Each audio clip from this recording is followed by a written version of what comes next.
A sea-facing luxurious bungalow, road lined with luxury cars, a walk-in closet with hundreds of pairs of shoes and clothes from various luxury brands. Louis Vuitton, Chanel, Dior bags, Versace rugs, Italian marble chandeliers. Well, these are among the properties the ED has seized as part of the investigation against one of India's richest conmen, Sukesh Chandrasekhar.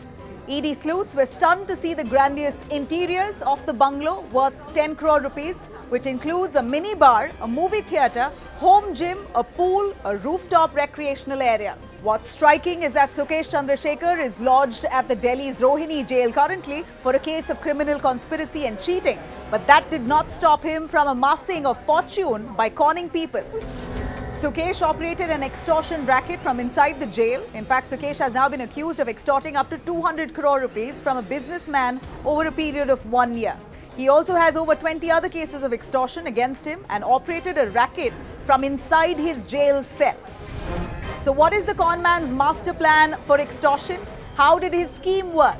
Sukesh would choose his victims very carefully. Most of them were rich people who had pending criminal cases against them. After getting their details, he would then call the businessmen or their wives, claiming that he is calling on behalf of the government of India, promising to clear all those criminal cases pending against them. And after taking the victim into confidence, he would then start his master plan of extortion.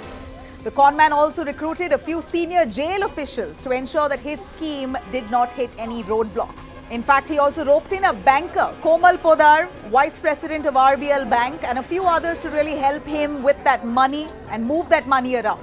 While others, part of this racket, were tasked with the collection. Who's Sukesh Chandrasekhar?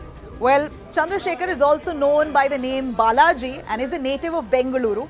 Aiming to lead a lavish lifestyle, he reportedly started conning people at the young age of 17. He started with forgery from Bengaluru, then moved on to Chennai, and in no time, he duped people in other metro cities of the country. Now he's duped more than 100 people and cheated them to the tune of 75 crore rupees. Madras Cafe actor Leena Maria Paul's alleged involvement. In fact, the ED has also raided the residence of Sukesh's associate, Leena Maria Paul, suspecting her involvement in this case as well.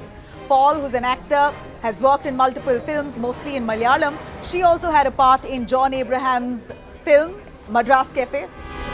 How did the cops catch him? The lucrative scheme came crashing down as the ED received an anonymous tip-off against Sukesh. The agency soon found out that he had been amassing massive amounts of wealth from a businessman's wife in exchange for resolving all the cases against that businessman. However, it took the agency some time to track down Sukesh Chandrasekhar since most of his mass calls were finally unmasked. Sukesh was using a technology called spoofing of caller ID, and this is why it took more than an year for the officials to detect that it was Sukesh Chandrasekhar who was behind this grand scheme of extortion. But once he was exposed, all his dream came crashing down. Once the Enforcement Directorate found out about the con man's accomplices, the agency raided the home of banker Komal Podar and seized 82.5 lakhs in cash and gold bars weighing 2 kilograms. His story of conning people into luxury life is indeed nothing short of a movie plot or maybe even an OTT series like Scam 1992. Netflix, are you taking notes?